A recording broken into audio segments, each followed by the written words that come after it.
What's up, degenerates? This is Locked In. I'm your host, Mason Cameron at PFF_Mace on the Twitter. And with me, as always, my partner in crime, Vishaal Gupta at Vishaal_Gupta95 on Twitter. We had a crazy week last week. It was a lot of good football games. We got a bunch of more on the list this week. Had a crazy one last night, which ended with a little bit of controversy, which we'll get to talk into a little bit. But how you doing? How you living? Doing good. Can't complain.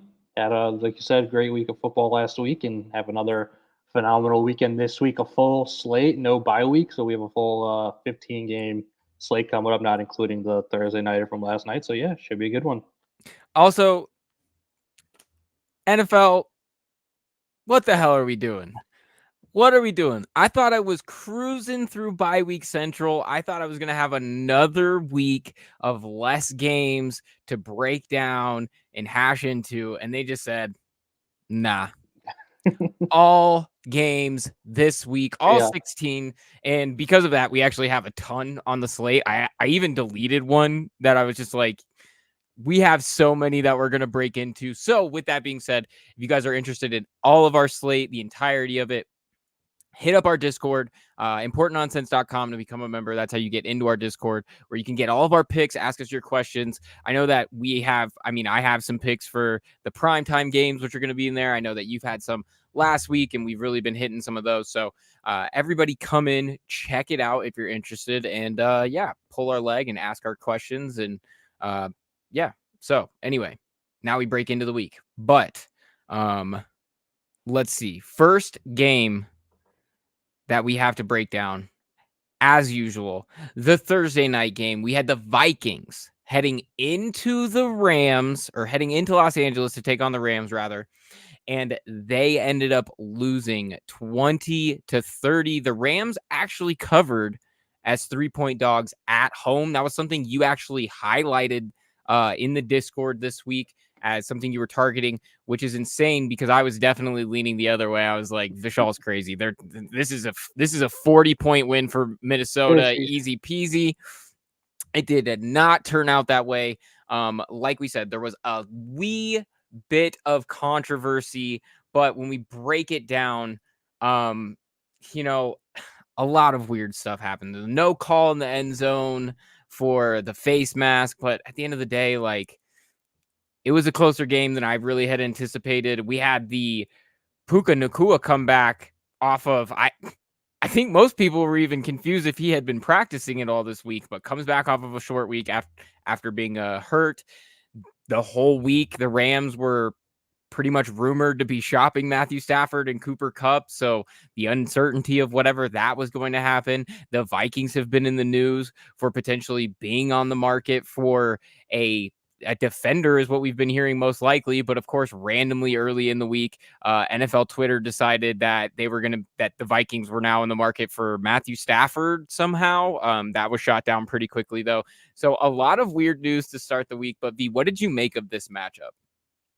Yeah, the biggest takeaway was definitely the Rams for me. I think this was definitely more about them winning this game than Minnesota losing this game, and just their offense was back to form, kind of what we were hoping and what we were expecting coming into the season with both of their top receivers finally healthy. We really saw what this offense can look like at full strength. Was definitely surprised to see Puka as involved as he was. I think there was questions about how much he was going to play in this game once it was announced that he was, available to play in this game. I thought, they would probably ease him in there slowly, get him a few snaps this week, and then give him the extra long week next week to really fully ingratiate himself back into the offense and get him up to full speed. But no, they just went 100% right off the bat, and he was phenomenal. He was doing everything we saw Puka do last year. And if he's fully healthy, Cooper Kupp is fully healthy, and Stafford can continue to do what he does, this is a very, very dangerous team, especially in a division that has not been nearly as good as we were expecting coming into the year. San Fran 3-4, Arizona 3-4, Seattle is 4-3, leading the division. Now we have a matchup next week with the Rams against those Seahawks for a chance, I think, for the Rams to take over first place and even not only put them at 4-4, but that could be enough to put them in first place because they have the tiebreaker over San Fran for beating them earlier in the year, and then they would have beaten Seattle. So this is a team that is right there in the playoff race, which is pretty surprising given that they started 1-4 and that was only a couple weeks ago. So dangerous team. Their defense also looked really good. They gave up 2 pretty easy touchdown drives to start the game, but after that, they only gave up 6 points. They were harassing Sam Darnold all day. Aaron Jones didn't really get much going on the ground. So really impressive with the Rams. And, I'm not overly concerned with what I saw with the Vikings, except for the fact that it was announced earlier today that the injury that Christian Darrisaw suffered last night was a season-ending injury. So that's pretty brutal for them. Easily their best lineman and probably a top 3 to 5 player on their team. Losing him is definitely going to be a big, big blow. So, it was really a lot of good feelings for Minnesota after that 5-0 start, a couple of losses, and now you lose one of your best players. It'll be interesting to see what they do going forward for the rest of the season for sure. Yeah, that's unfortunate. Christian Darrisaw, not only one of their, top 4 or 5 players, like he's probably one of the top 4 or 5 left tackles in the league that does not get talked about enough. So that's going to be a huge loss for them, especially when we talked about what we've been able to see from Sam Darnold. When he's protected, he's been really, really good from a clean pocket. So that's a huge blow for them. You're definitely not going to like that. But yeah, like you said, easing Puka Nacua into it was, I think, what everybody thought as well. And no, what we ended up seeing, 27 snaps or 27 receiving snaps, so 27 routes run. He ended up having 11 total targets when this thing was all said and done. So, or 11 total looks at the ball. Not everything counts as a target, essentially, but 11 total looks at the ball. Really, a kind of a crazy outcome for them. And like you said, it's funny because they were rumored to be shopping a bunch of players, but they're like Yeah. right there in this division. And that's just kind of what happens with the Les Snead effect, where he's always trying to get out 1 year early. And I mean, the writing was on the wall. If they lose this game, potentially they could be further down than they were looking, but they didn't. They came together, won. And it really does become their offense looking better. Now, their defense is still really, really poor in coverage. They're not looking great all the time. Justin Jefferson beat them like a drum left and right. They could really, really use some supplemental help there, but that's something that remains to be seen. They're 100% not going to be buyers at the deadline, but they need to figure something out and quick. But huge win for them. I don't think anybody expected it. I definitely didn't expect it. So that's going to be something to monitor moving forward. Now the Vikings, having lost their last 2 after riding high, might be something to keep an eye on. So the first game we have on our slate here, though, no London games this week. Thank God. The Jags actually went home. But surprisingly, after 2 weeks in London, the Jags are hosting and playing just 6 days after traveling. So the Packers headed into Jacksonville to take on the Jaguars. The Jags +4 at home here. Game total for this one about 49 points. I know we're both liking a little bit of action on this one. V, what are you targeting for this matchup? Yeah, I'm liking the Packers -4 in this game, and really it comes down to, I think Jordan Love is playing phenomenal football right now. Obviously, he does have that component of him, that gunslinger play where he can turn the ball over quite a bit in some of these games. But I think the good that he's showing right now is so good that it makes the bad irrelevant. He's just playing so well on the majority of these snaps that it doesn't matter even if he has a couple turnovers here and there. In the 4 games since coming back from injury, he has 13 passing touchdowns. He's averaging 272 passing yards per game in that span. And of course, does have the 7 interceptions in that time as well. But again, the good is just outweighing the bad by so much that it doesn't even matter. Now he's going up against a Jacksonville defense that I just don't think is going to have any chance of slowing down Green Bay's offense, specifically their passing game. Jacksonville is allowing 274 passing yards per game. That's second most in the league. And I know they got Tyson Campbell back last week, which is obviously a big key for them. He's their best player in that secondary, but I just unfortunately am not expecting it to make much of a difference with him back there. So I think the rest of that secondary just not well equipped at all right now to stop any sort of competent passing attack, which definitely Green Bay falls in that category. The most impressive thing, though, I think outside of Jordan Love on that offense is just how well that offensive line has held up.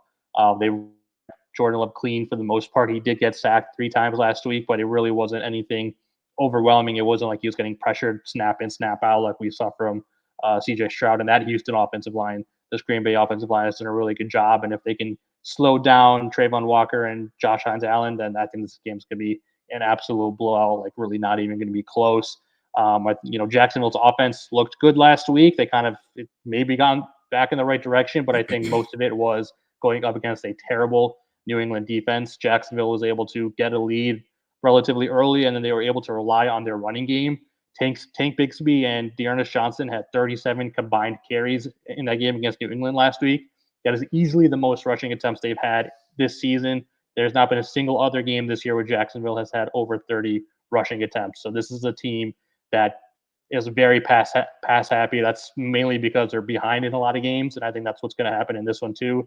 They're going to get down early. They're going to have to throw the ball, and this Jacksonville offense has not shown that is capable of throwing the ball consistently and executing at a high level and throwing the ball in those situations. So I think this is an easy Green Bay win, double-digit win for them. Yeah, and definitely not against good defenses. I think you hit the nail on the head. Is Jacksonville has very much played two opponents. When we were talking about like who are they early on in the year, it was like, oh, this is the team they are. They're going to beat bad opponents and they're going to absolutely get washed by good opponents. It's like this weird middle ground type team. And so, you like you said it, they've been propped up against terrible defenses. They hit 30 plus against New England in Indianapolis, and we've already talked about Indy. They're getting healthier, so they're playing better and turning over the ball a little bit. But at the time that they played them just a few weeks ago, and even just most of the season, they've been so inconsistent and giving up a lot of yardage and just weird games. So Indianapolis isn't really a team that you could bank on there. But when we talk about they played Chicago in London, and Jacksonville's supposed to be this team that's very comfortable in London, like they got absolutely slapped. They put 16 on the board. These games with Jacksonville are either they absolutely swamp whatever bad team they're playing, or they absolutely get swamped by whatever good team they're playing. There's really no middle ground for them. So that's one of the reasons why I'm kind of liking the over, because while their defense, I think, is not very good, they have the worst EPA per play allowed this season. Adding Tyson Campbell has not been enough to discount or correct the course of just how poorly this secondary has played in pretty much every other facet. Every other piece of the secondary is really struggling. So I don't really think that Green Bay is going to have much difficulty at all. They run the ball really well still, very efficient in terms of EPA. We already talked about what Jordan Love's been able to do. He's obviously fantastic. Now, the turnover-worthy plays are a little bit suspect and a little bit worrying, but like you said, he's just lighting up the ball pretty much wherever he wants. He's fearless. He's a hunter. He's the type of guy when you go and scout quarterbacks you really like watching, because they push the ball down the field and they really want to, get that chunk yardage. But when we talk about what Jacksonville has been able to do, it is tough because Green Bay has been playing fairly well defensively. And I think you're on a good point there where -4, I think, multiple scores, is going to be a pretty, strong read for Green Bay to be winning.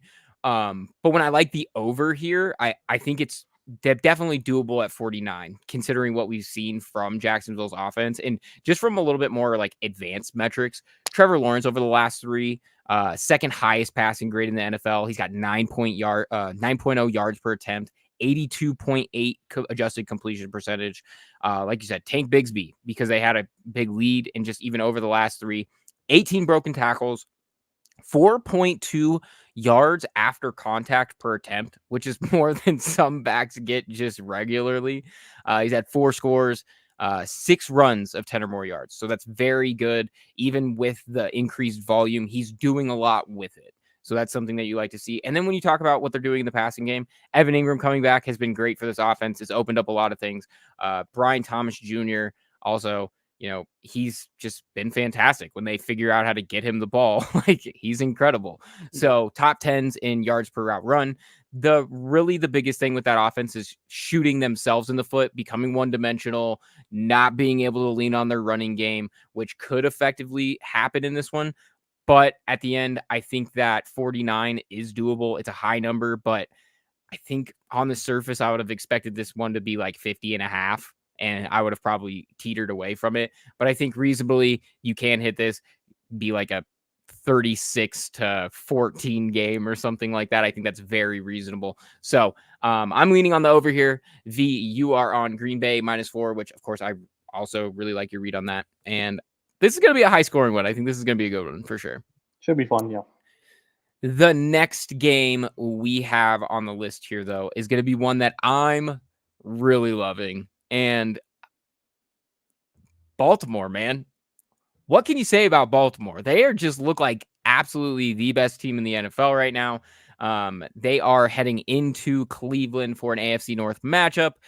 They are -8.5 on the road. Game total for this one, about 45 points. So some of the trends that I'm seeing in this one, Baltimore is 4-0-1 against the spread over their last 5, 31.1 points per game. That's tied for first in the league with Washington. 32.5 points per game on the road, which is incredible. Scored 41 in each of their last 2 road games. So that was nuts. Last week against Tampa, went down by 10 in the first quarter and responded with 34 unanswered points and made it just look absolutely simple. As me, a Tampa Bay apologist who was riding them pretty much every week and who was absolutely heartbroken to see all the injuries and everything happen. When they went up 10-0, I was like, I should have listened to my gut. I should have taken them to take down Baltimore, baby. Glad I didn't, because we saw what happened. They absolutely got swamped by the end of it. Lamar's on his way to another MVP. There's just no other real way around it. He's playing near mistake-free football in terms of turnovers and turnover-worthy plays. He's had none since week 1, just absolutely incredible. Derrick Henry. I mean, we are give him the ball and get the hell out of his way. Like, I don't know what else you want me to say. He has 90+ in all but 1 game this year. Incredibly efficient as soon as you get him volume. Like we said, he's a guy that he's got to get in rhythm. You can't just give him a few carries and expect him, okay, yeah, he's got a bunch of yards per carry. He's got yards after contact. You're hoping he's going to fall forward. You got to get him in rhythm. So, and they've been doing that pretty well. They get him the ball in good and it's not just empty carries. It's not all these. Don't just give him first down carries with 8 in the box, like when they're expecting it. Give him carries when defenses aren't expecting it. 3rd and 6. Go ahead and give it to him and let him roll with it a little bit. That's the type of play you really need to get into. And then the receiving game is just looking. I mean, Neil highlighted this when we were talking about it, but like, go ahead and start Mark Andrews with confidence in your fantasy leagues. And I was like, Neil, what are you talking about? Like, what? And all of a sudden, and it was funny because it was just a weird week for tight ends in general, but Mark Andrews, he's back. What do you know? Had 2 touchdowns last week. They're looking excellent. So in the passing game, in the running game, they're just a complete package offensively, and that's why they lead in pretty much every advanced metric from EPA to yards per play to all that type of stuff. So, and then when you look at Cleveland on the other side, this line has moved a ton. Does it say where this line opened on here? I believe it opened at like 10 and a half. It opened Baltimore. At like 10 and a half for Baltimore. And no, Deshaun Watson has moved this line in favor of Cleveland down to 8.5. I just don't see that. I'm not really sure where we're getting this from. Yes, I think Jameis is going to perform better than what we were seeing out of Deshaun Watson this year. But a lot of their issues has also been in protection. Now, their protection has been a little bit better than what it was in the beginning of the year. But in the beginning of the year was like the worst we've ever seen from a team in a long, long, long time. So when you take that into account, the strides they've made is like, okay, but you're also trading a guy who had a lot of mobility in Deshaun Watson. Now, with his mobility, he also invited pressure about as much as anybody in the league, but Jameis is not much of a mover. And you know what? I love Jameis. This has to be prefaced because I'm probably going to say some stuff about Jameis not being able to perform very well against this Baltimore defense. But man, Jameis is a cool guy. I love listening to Jameis. I love getting to hear him talk. He's just a really good character. But that's not going to really help them win football games in Cleveland, unfortunately. Who's he throwing the ball to? Jerry That was going to be my Jeudy? key point. Yep. Who's he throwing the ball to? Like, I I can understand that there's some excitement, but like David Njoku, like I'm just not sure who they're supposed to be throwing the ball to. Nick Chubb's return, great story. I love hearing about comeback stories. He had 11 carries for 22 yards. That's just not going to be the game changer that I think a lot of people that are talking about this Cleveland Browns team and what they can do moving forward are taking into account. Just not enough.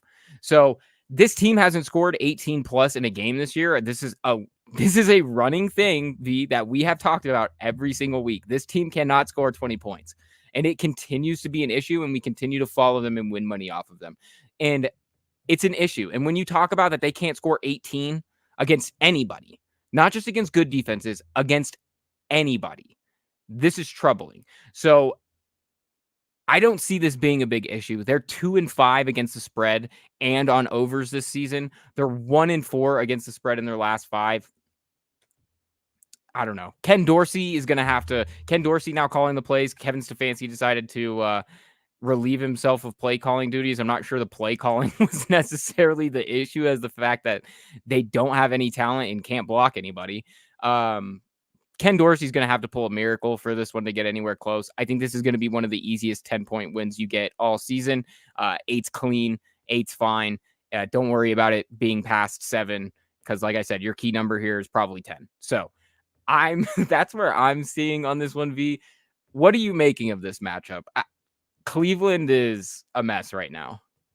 Yeah, definitely still a mess. It's not going to magically turn around, unfortunately, this year like it did last year with Jameis coming in. And I think your point about who they're throwing to is definitely the big one for me. Like, you trade Amari Cooper, and it was understandable why you did that because this team was not going to go anywhere. But now you're, seeing the results of that, especially last week. Like, they had nobody to throw the ball to. You're throwing it to David Njoku, Jordan Akins. You're trying to hit Nick Chubb a little bit in the short passing game. I know a lot of people are hyped about Cedric Tillman, but he might be a fine player, but there's only so much he's going to be able to do by himself. Like, there's just nothing going for this Cleveland offense. And, I think as much as people seem to like Jameis Winston, there's a reason, he's moving around as much as he has the last couple of years and why he's not really been able to solidify himself back as a starter in the league since leaving Tampa Bay.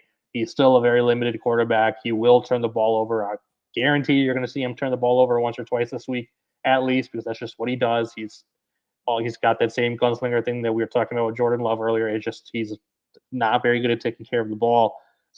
And then you're going up against this Baltimore team that is as good as it is. Yeah, this is a strange one. I think that line, like kind of reverse line movement, was definitely very strange. I agree with you. It's one of the reasons why I kind of stayed away and was looking for better spots. But yeah, expectation is definitely for this to be an easy win for the Ravens. Yeah, they're just not like Cleveland. Decent on defense, not as good as they've been in years past, but that's their strong point. If you want to talk about, okay, maybe they need to establish themselves on the ground and Nick Chubb's going to help them do that, that's fine. But that's not the way that the games are going. The games are going that they go down early and then they have no way to get back because they have no passing game. Right. So it's a catch-22 that if you're going to leave them to drop back, they're toast. Big, like any lead is going to turn into a big lead eventually when you play Cleveland. So right now they have a lot of things that are unanswered and it's not looking good. They don't have a ton of talent there. So yeah, I think we're both on the same side here. 8, just a weird number for me.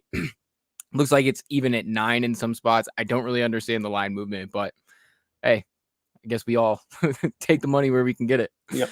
The next one on the list here is one that you're targeting, and I really like where your head's at with this one. We have Philly heading into Cincinnati to take on this Bengals team who has actually stormed back after a terrible start to the season, like they always seem to. Cincinnati over their last 4 are 3-1 against the spread.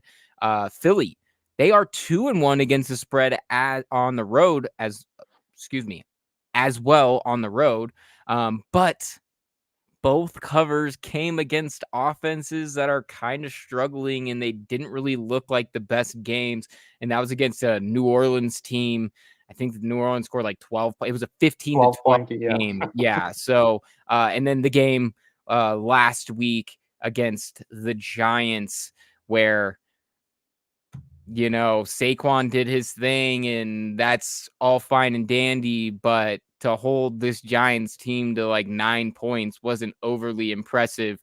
And yeah, the game was always in hand the whole time. We were on the under in that game, and I think we were fairly happy with how it ended. And I think we pretty much talked about how it was going to end, but not really the most impressive of wins all in all, considering the opponent. And when you talk about the game that they did lose on the road, that game against a good Tampa Bay team, 33-16, absolutely swamped while they were at home. Tampa was on the, I It forget. was a home game in Tampa, yeah. It was okay. Yeah, that's what I thought. Okay. So yeah, Yeah. on the road, got swamped 33-16. So that's a tough look. Which is why I'm agreeing with where you're going to end up leading. So why don't you tell all the people what you're targeting in this one? Yeah, I'm really liking Cincinnati minus 2.5 in this one. I don't think this is a good line on this game. I think it did move up to 3 for a little bit during the middle of the week, which was a slightly better line. But in all honesty, this should be like a 3.5 or 4 point spread in Cincinnati's favor. I think they're just a much better team right now. And the big thing for me is that I just don't know what we're supposed to do with Jalen Hurts right now. I don't know what we're supposed to be excited about with him. We mentioned they dominated the Giants last week. Jalen Hurts had 114 passing yards on 14 attempts.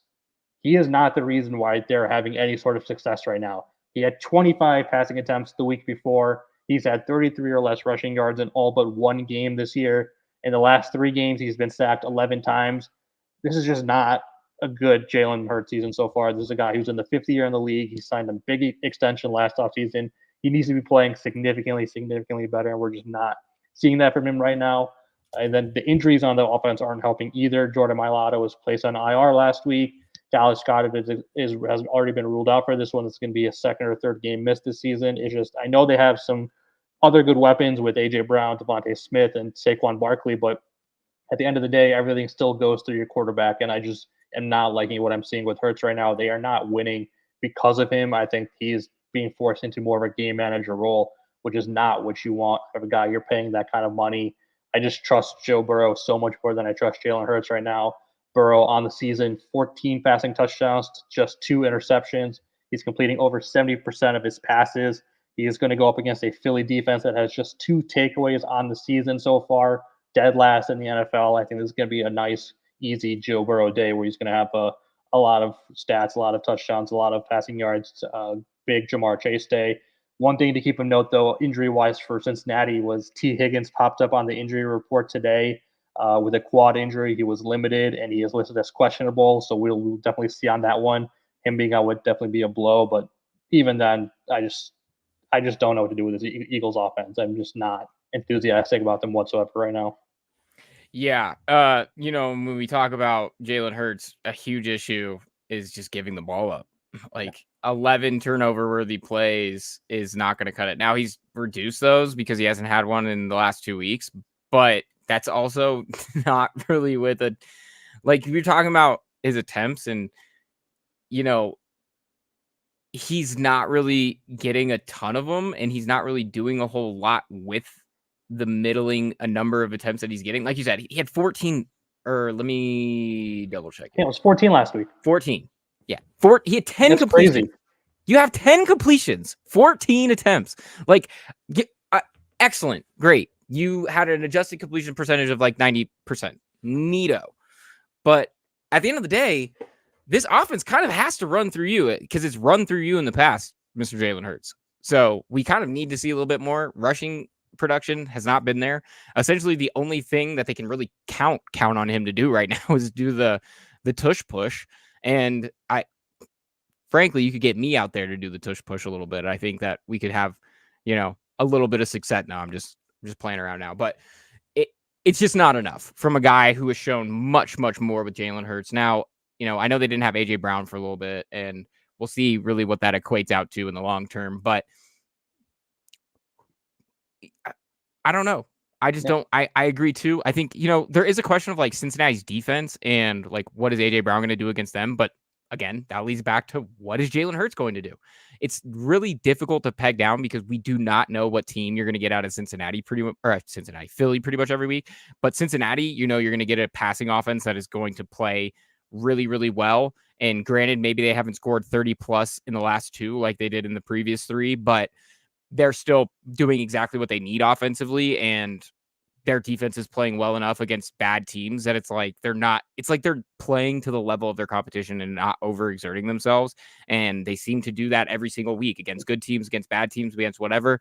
They play the really good teams closely, and sometimes they lose it at the end, or they play these lesser teams a little bit more closely, but still cover 7 or whatever. So it's like they're showing you that they are capable of winning in different ways, whereas I don't feel like we believe that with the Eagles at all.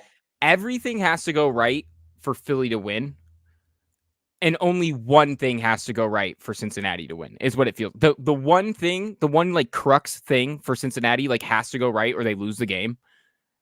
But everything has to go right for Philly, is what it feels like. So I'm right there with you. -2.5. I think you're also getting it under the key number of 3 there, which makes it an alluring grab for Cincinnati at home, who's clearly the better team. And this is a talking point. Not now, we've already moved past it, but this is a talking point too.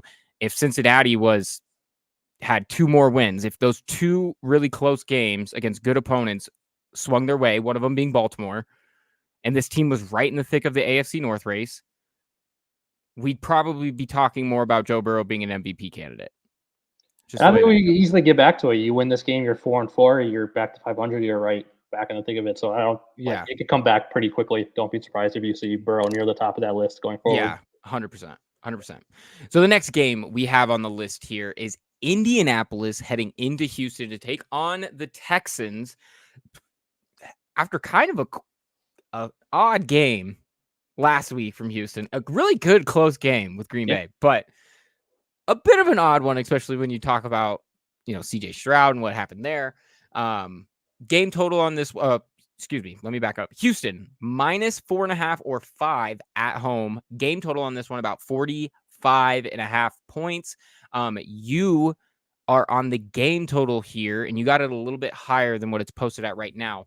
What are you seeing in this one, V? Yeah, I am liking the under in this game at 46. I believe, like you said, it moved down to about 45.5. But that's still a good number. I was able to get at 46. Definitely like the under in this game. And the big thing for me is, man, you just cannot trust Anthony Richardson right now. I think if I had to put out a list of top disappointments for the season, 7 weeks in, the play of Anthony Richardson would be very close to the top. I had a lot of faith and expectations for him coming into the year, and I know he missed a couple games with injury, but man, it has been really, really tough to watch him play, especially throwing the ball in games that he has started and finished. He's not finished with a completion percentage higher than 50%. He has not thrown or run for a touchdown since week 2. He has not, let me say that again. He has not contributed a touchdown score since the second week of the season. In games that he has started and finished, they have scored more than 21 points just once, and that was the opening game against these same Texans. He has put the ball on the ground or thrown an interception in every game he has played this year. It has just been brutal to watch him play quarterback this year, and it's like you can see all the intangibles that he has. You can see all the athleticism he has. It's just super strange, especially when you saw what he did the first couple games of the year last year when he was even more raw of a prospect and player than he was now after having a full offseason. And he was just so much better last year. I'm not entirely sure what's going on and why it's looking as bad as it is, but you just cannot trust Anthony Richardson to play quarterback right now. And, there should be some excitement around this offense, especially with a lot of their injured players coming back. Jonathan Taylor is expected to play this week. Ryan Kelly is expected to be back for that offensive line. So you would think that they could, do something on offense, but just with the Anthony Richardson thing aspect of it, it's just super tough to believe. So I have no faith in this Indy offense right now. And then Houston's offense is also struggling quite a bit. If you take out that New England game a couple of weeks ago, Houston has scored 24 or fewer points in every game this year, except for week 1. Stroud was under crazy pressure last week against Green Bay, and he's actually been under a good amount of pressure all season. He's been pressured on 28.7% of his passes this year, which is up from just 22% of his dropbacks last season. And that offensive line was extremely banged up last season. I think almost every week on the show we were talking about 2 or 3 or 4 of their starters on that line being injured. They're pretty healthy this year, and yet they're giving up 6 or 7% more pressures this year per game. So it's pretty interesting to see. Hopefully they can get that turned around. But as of right now, they're definitely struggling in that area. And now they have to go up against a Indy defensive line that is expected to get DeForest Buckner back, who has been out since week 2. He's listed as questionable right now, but I believe he practiced all week. So that's a big get back for Indy's defense. So I think this is going to be a little bit of a defensive slugfest. Not a very pretty game from either side, especially with Indy's offense.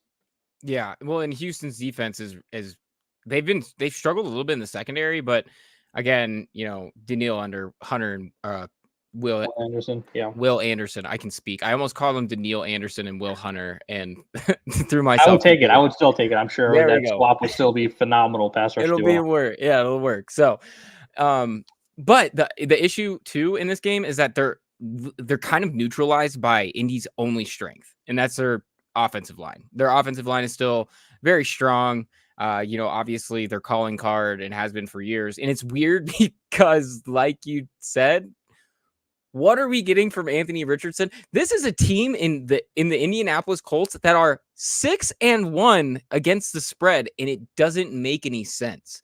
I don't usually, when you point to a team that's very, very good against the spread, they're either playing really solid defense and giving their offense a chance, regardless of who's like under center, or you have a quarterback that is always going to give you a chance to cover no matter who you're playing. That's kind of the way that it goes. Not teams like this, where they've had to start different quarterbacks and it's not really like, oh, this guy's the only guy covering, or this. I'm pretty sure they're covering at like a very similar rate. Like they only have one drop against the spread all year. And when you talk about just some of the grades,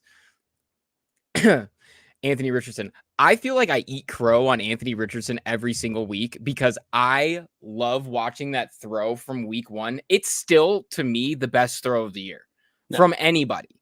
The best throw of the year was that Anthony Richardson throw in week 1. I don't know that I've seen a throw like that in a long, long time.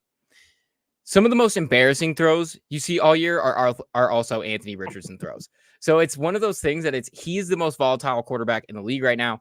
And it's led to the 37th ranked grade among qualifying quarterbacks out of 38.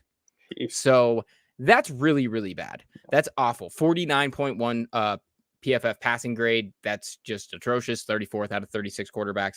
It's not looking good, and I'm not really sure that they can count on him to do anything. In fantasy, I keep having to sit Michael Pittman because I'm worried about what I'm going to get out of Anthony Richardson. And that's the case you get all year. And when we look at what we're getting out of Houston, like you said, it is the defense. It is that defensive line. The secondary is a little bit spotty in times. And, without Nico Collins, it's a little bit odd because we're seeing a huge, huge regression from CJ Stroud. He had 86 passing yards last week. Pretty sure he was absolutely harassed, absolutely beaten up. And it more and more makes Nico Collins look like, dare I say, the best wide receiver in the NFL. Could be. Because, and I get that they have a lot of tools around them and they're a good offense and he has a good quarterback, but what's happening right now? Without him, CJ Stroud continues to struggle a little bit, and that's kind of alarming. So you really want to hope that they get him back before you really feel comfortable like taking them at -5 at home against an Indy team that we have no idea what's going on. This is one of those spreads that's like, brother, you really I don't know. want to take Houston because of what you've seen with Indy, but it's a little tough because it makes it exactly. It makes no sense. And then you go, wait, Indy's 5-6-1 against the spread. Like, what am I supposed to do here? So I do like where you're going. Ugly slugfest under 46.5. I think you're still probably, I'm comfortable probably taking it at under 45.5. Yeah, I would agree there. So, pretty ugly matchup. They're going to be slugging it out. Divisional game. We didn't even talk about a divisional game. Divisional games are usually a little more hard fought. So definitely agree with you there. The next game we're breaking down on the list here, the Tennessee Titans heading into Detroit to take on the Lions. And, some of the things we've seen and this one is a little bit odd, particularly from the Tennessee Titans side. So 11.5 point spread on this one in favor of Detroit. Game total on this one about 45.5 points. Some trends that we're seeing. Detroit has been over in each of their last 3. Tennessee over in 3 of their last 4. But it's because they allow 30 plus to every good offense they play. It's like death taxes and the Tennessee Titans giving up a whole mess of points to good offenses. So I don't know what we make of this anymore. When I see the Tennessee Titans, I can only see Will Levy's issues, and Mason Rudolph is under center for them. He doesn't give the game away quite as much as Will Levy's did. They still just don't really have enough. And now no Hop. So, who also wasn't like getting any targets anyways. So right. much to my chagrin for somebody who has him on his fantasy team. So that's like, if you weren't going to throw it to him anyways, might as well trade him, I guess. Might as well trade him away, right?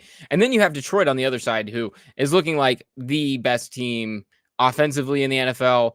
Even losing Aiden Hutchinson, like Brian Branch is now the best safety in the NFL and gets to shine even more because now opposing teams are throwing the ball and he's taking it away. So everything seems to be going right for Detroit. Nothing seems to be going right for Tennessee. V, what are you making of this matchup? Where are we making money?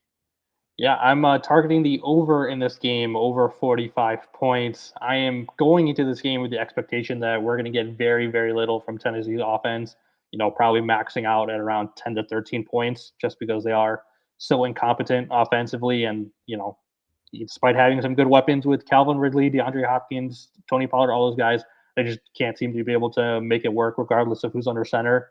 But I think Detroit's offense is so far on the other side of the spectrum that they're so competent that I think they're going to be able to carry this total pretty much by themselves. Everything that they're doing right now is working so well. They're averaging 40 points per game in their last 3 games. Even with Jameson Williams out for this one due to a suspension, I'm still expecting them to be able to get whatever they want against this Tennessee defense. Despite having some pretty good players on that defense, Tennessee has struggled on that side of the ball. They gave up just 7 first-half points against Buffalo last week, but Buffalo still ended up finishing that game with 34 points. So, teams are able to get it going relatively quickly and start rolling this defense if they're competent at all. So I'm just not seeing anything on this Tennessee defense that's going to be able to slow down Detroit. Tennessee did trade Dearness Jones to Seattle this week. L'Jarius Sneed has been ruled out for this game already, and Tavondre Sweat was a DNP on Friday and listed as questionable. Those are definitely 3 of your better players on that defense who are all expected to not be available in this one. So everything points to another massive Detroit game offensively. So I'm definitely liking the over on this one, even if it requires Detroit to score, 40 points on their own. I think they can do it. Yeah. And another good thing to talk about with just to put into perspective how good Detroit has been offensively this year. Twice they faced the defense with the best EPA per play allowed average in the NFL, with Seattle back in week 4 and with last week against Minnesota. Last week they scored 31 against Minnesota. Obviously a really, really good game in a close back and forth, and one that they came away with in the end. And then, they scored 42 on Seattle a few weeks ago. And yeah, the Seattle defense, I'm pretty sure that was the first game that they were like really, really beat up. Mm-hmm. But still, that's a good secondary they have out there in Seattle, and they got their ass absolutely busted to the tune of 42 points. When we keep talking about it, Brian Branch is one of the best safeties in the league. They moved him from last year playing in the slot, and he was a really, really good player in the slot. He's a fantastic player. But now being able to move away from the line of scrimmage, he was talking to Kay Adams this week, and his talking about being able to move away from the line of scrimmage and getting to see plays develop has turned him into an absolute ball hawking playmaker. And Mason Rudolph better be very curious. And, careful. Speaking of Mason Rudolph and whatever's happening, Brian Callahan, just make the switch, dude. Just make the switch. The cryptic, like if Will Levis plays, he's going to be our quarterback. If he doesn't play, he's inactive. If you're going to say he's your quarterback, say he's your quarterback. If you're not, move to Mason Rudolph and try again next year. Because what's happening right now is that nobody in your locker room knows who's under center.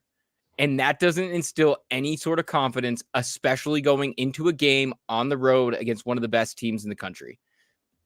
Just how it works. So they got to figure it out. And frankly, if I were calling the show there, Will Levis would not at all be close to sniffing the field after what we've seen from him. And frankly, I would be, probably shopping for a way to get out from under his contract or looking for, my next option or talking to my GM weekly about who he's scouting in the draft at quarterback next year, because it's looking pretty bad right now. So no other way to slice it.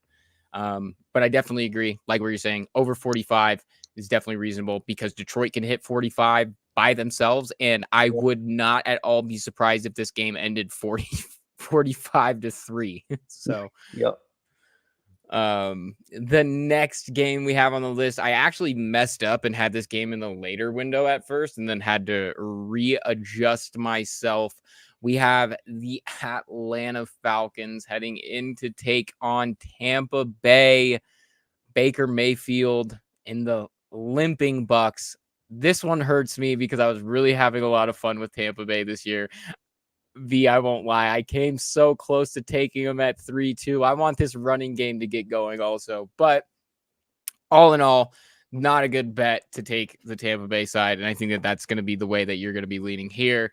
Atlanta on the road. It looks like if you shop around, you might be able to get it at -2. But generally, the line has been about -2.5 for Atlanta on the road. Tampa Bay, or excuse me, not Tampa Bay. Game total for this one, 45.5 points. Partner, tell me which way you're leaning on this one. Yeah, I'm liking the Falcons to cover the 2.5 points as the road favorites in this game. And this really just comes down to Tampa Bay and their issues. Obviously, we know the injury situation, brutal result for them Monday night, losing first Mike Evans to what looked like a pretty serious hamstring injury. And then in the last minute of the game, losing Chris Godwin to a season ending ankle injury. Just absolutely brutal to watch for them. And now they are really left with very few receiving options on that offense. It looks like Sterling Shepard and Trey Palmer are going to be your top veteran receivers. We'll see what they can get out of Jalen McMillan, and probably going to see quite a bit of Cade Otton going forward. But yeah, I think it's just going to be a tough game for Tampa Bay offensively, given all their injuries. We'll see if they decide to make any moves to bring in some receivers as replacements if they feel like they can still compete for a playoff spot. But as of this game, it looks like they're going to stick with what they have right now, and what they have right now is not very encouraging. So I'm not expecting too much from this Tampa Bay passing game.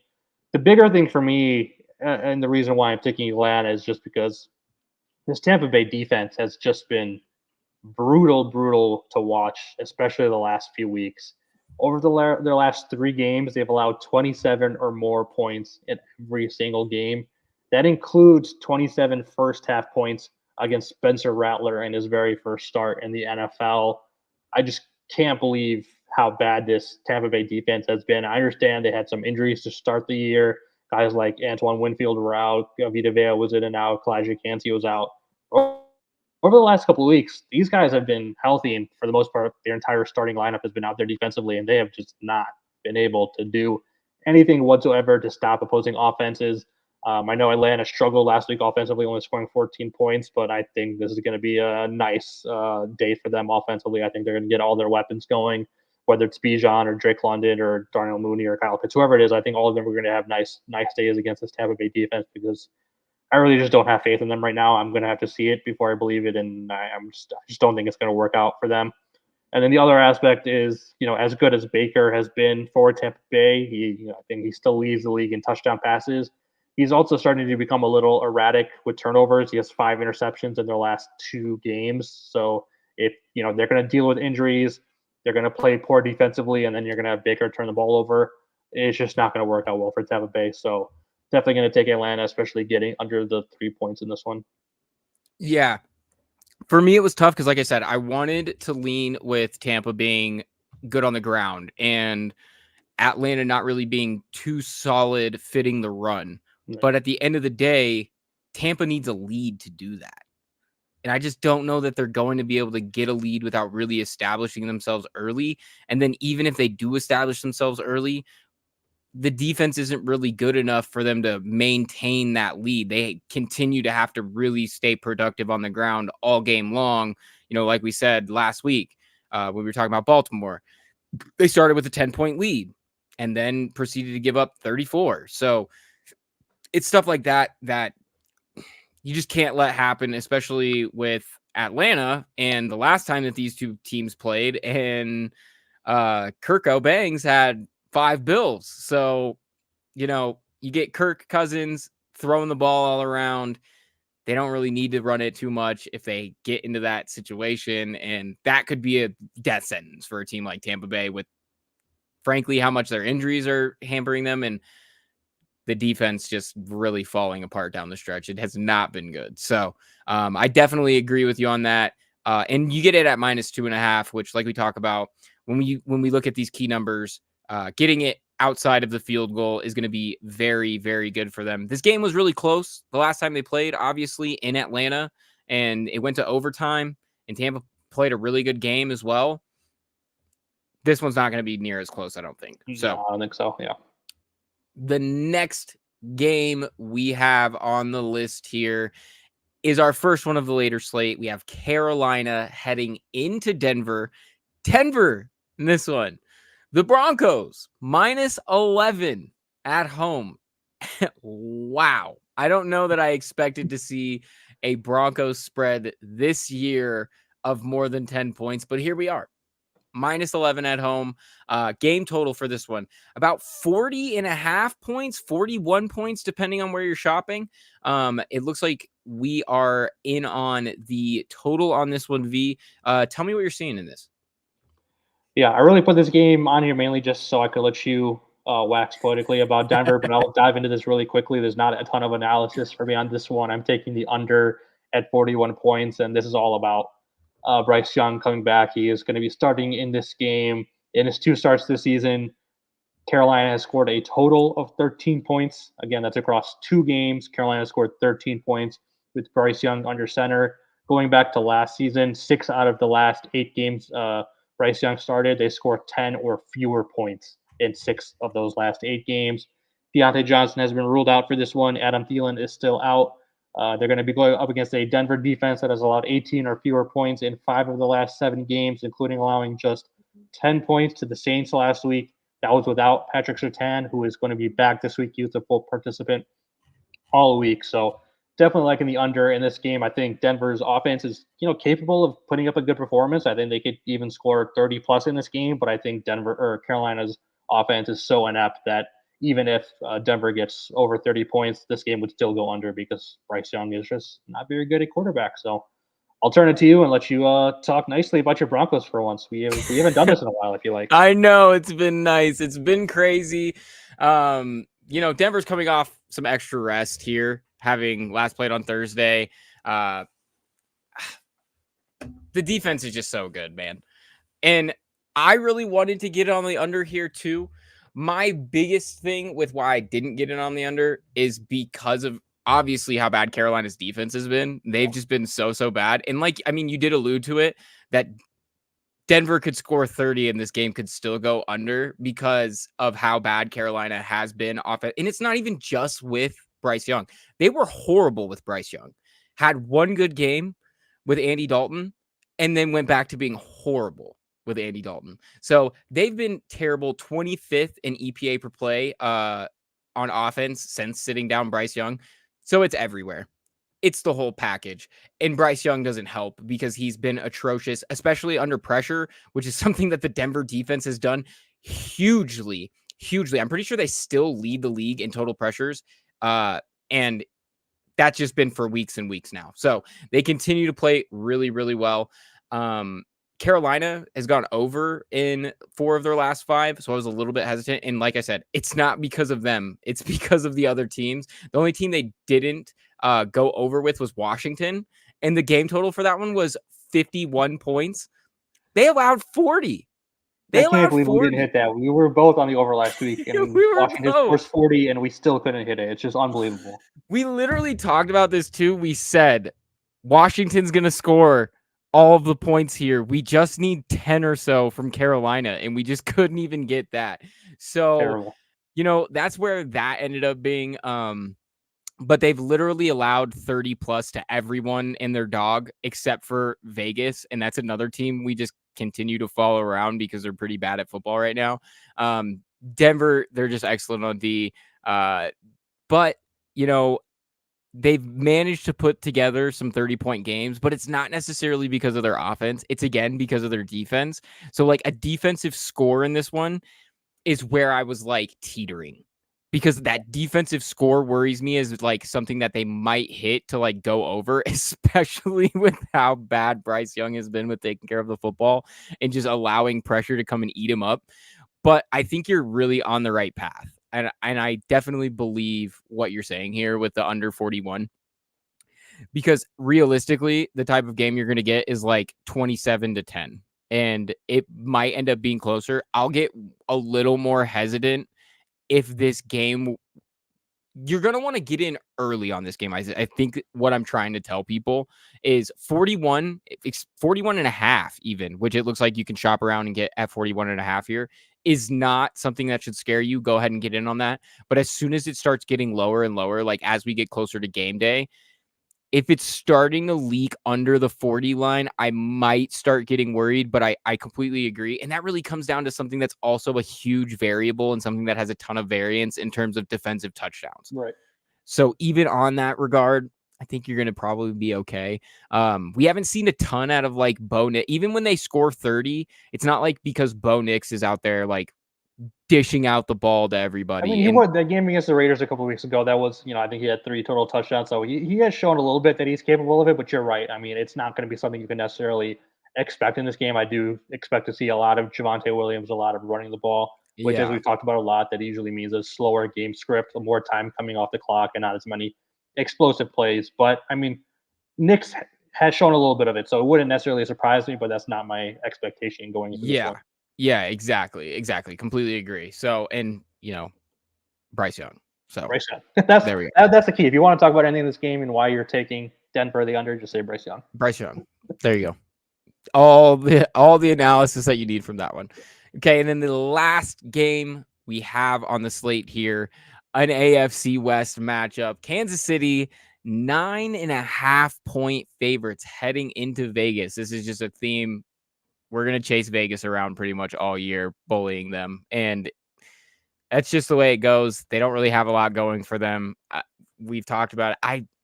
I know you like their weapons a little bit better. I just don't understand. They're not even there anymore. Like, yeah, like they don't have any point anymore in their favorites. Like they just, so it's one of those things that it's like their defense is bad, their offense is inept. They give the football away. I'm not really sure what other way you're supposed to put it. This team finds a way to lose games, and Kansas City just finds a way to cover spreads and win games. So even when they're not even playing that well, even when last week, their leading receiver last week was Noah Gray. He had 4 receptions for 66 yards. What are we do? They won by 10 on the road against a good team. It was like the second straight game Mahomes is not throwing a touchdown pass, and that was the second straight game where they won by double-digit points. I mean, it makes zero sense. Unbelievable. They're covering 10-point road spreads in San Francisco. They added DeAndre Hopkins, obviously something we talked about a little bit earlier. How much he plays, I don't know. But it's something that we've continued to see with now him being the 3rd or 4th wide receiver traded, and we're still not even at the deadline. They come in and they play some limited packages, and they do make a difference in helping pull defenses and draw coverages and things like that. And, maybe Andy Reid gets him up to speed, and that'll help. That'll be definitely helpful. I don't know how much we're going to get out of him. Frankly, I don't think it matters. Because even without running game help, they give 6 different players a designed carry, and Kareem Hunt has another like 75 plus day and 2 scores, and things just happen for them. They're good in the trenches, and that's what happens with teams that are good in the trenches. So 4-1-1 against the spread. That's really all you need to say. They're still undefeated and they play ugly games and win them by quite a bit. Vegas 1-2 against the spread at home. That's not going to cut it. Minshew's back again this week. He's still just loose with the football. He's not making those big plays. We talk about gunslinger mentality. This is like the fourth time we've talked about gunslinger mentality this show. It's such a thin line between being a gunslinger and just being really bad at playing quarterback. Because to be a gunslinger, you have to make those big throws like we see from a guy like Jordan Love, who he's turning over the ball, but it doesn't matter because he has like 3 uncorked balls that are like 60 yards downfield, like drops in a bucket. Whereas you're not getting those from Minshew. No tight window throws. He's just throwing the ball to the other team. 3 turnover-worthy plays last week. And when you're coming up against Steve Spagnuolo in Kansas City, like, it's talked a lot about what Brian Flores does with their blitz packages. Steve Spagnuolo might not blitz at the highest rate in the league, but he definitely is up there making life hard for quarterbacks and making life hard on your blocking. They love to stunt. They love to do simulated pressures. They love to run games. They love to blitz their DBs. They've had a few games where they do double corner blitzes like this is freaking Madden. So, I mean, when you say that, it's really hard to lock dudes down. And they put a guy like Brock Purdy in a blender last week. He had 3 fourth quarter turnover worthy plays, and they were ugly. And they were really, really ugly, tough ones when this defense really needed them and San Francisco really needed points. So crunch time, they play really well. Not really sure what else you're supposed to say. 9 points, I'm not scared. 9.5, I'm not scared. Take this over to 10. I don't care. They're going to win by 14 plus probably. So that's where I'm sitting on this one. Just a big disparity in these teams. And frankly, it's a theme of what we talk about is sometimes it's not how good the team you're betting on is, but how bad the team you're betting against is, and that can end up winning you quite a bit of money. Anything else you're seeing in this one, V? Yeah, I think I'm probably right there with you. I think I'm going to end up taking the under in this game when my card comes out this weekend, but it's going to be a lot of the same reasons why you're taking Kansas City. Is just no trust whatsoever in this Las Vegas offense. They have not shown that they're capable of doing much of anything, regardless of whether it's Aiden O'Connell or Gardner Minshew. It just doesn't matter. I think they will get Jacoby Myers back this week. I believe that was what was on the injury report, but that's also not going to matter. I mean, they can't run the ball. They can't throw the ball. Love Brock Bowers, but he's not, being able to being used to his maximum given the quarterback situation. So, yeah, there's just nothing going for this Las Vegas offense. And then, Mahomes, we said it, Mahomes is not broken out yet. They're still winning games, but, even if he doesn't break out in this one, they still expect him to win by double-digit points, but it should probably mean it'll be a lower scoring game overall. So that's probably why I'm going to lean on the under in this one. One of my favorite bets of the offseason was Kansas City under 11.5 wins. I was just thinking too many wins. They're really good on defense. Maybe they're not as good on defense this year because they don't have Snead, and the offense was better, or the offense was a little bit worse. One of the worst offenses of the Mahomes era. Well, here they go. They're slightly worse on defense, and they're not really that improved. Patrick Mahomes' stat line through 7 games, you would have tripled, quadrupled, whatever your bet in the offseason. That's how crazy this has been. That's literally, if you were to show his stat line, his box scores every week, and been like, what's the record of this team? I'd be like 4-2, 3-3. I don't know. Yeah, will they even be in the playoff race right now? Yeah, they're 6-0. So I'd be like, the Chargers are leading this division? What? Right. And here we are. So that shows you where we're at with this one. That is the last game of the week, and probably not one you're going to have to flip on too much. So that does us for, what week are we in? Week 8. Time flies, V. It has been a good year so far. Can't wait to break down the rest of the season with you. We still have a good 10 plus week, 12 plus weeks, 14 plus weeks to go. Yeah. We're going to be here all week, you guys. So stay tapped in, stay locked in. Can't wait to do more of it. We are back same time next week, Friday, 8 p.m. Eastern. Can't wait to chat. And make sure you hit us up on importantnonsense.com. That's how you become a member, get into our Discord. That's how you get all of our picks every week. We don't put all of our picks out on the show. We leave some of them into the Discord, hit all of our primetime games in there, or even just ask us questions about what you're targeting this week, because we'll definitely love to chat it up with you in there about that. So hit us up. You can definitely ask us questions and talk to all the fantasy guys about your playoff push and buy your roster resolutions. The guys are really chopping into the roster resolutions, breaking down, all of the very intricate details of your specific league. And you guys can get those in the Discord. Sign up to have the guys break down your stuff. And yeah, I think that about does it, V. Do you have any parting words for the folks at home? Same as every week, just like you said, hop into the Discord channel. I'll have a pick for the Niners-Cowboys game in there. That's the Sunday night game this week, so definitely come in there and check that out. But yeah, this has been a ton of fun, and can't wait to do it again later in the season. Talk to you next time. Should be good. All right. Until next time, everybody, good night. Good luck.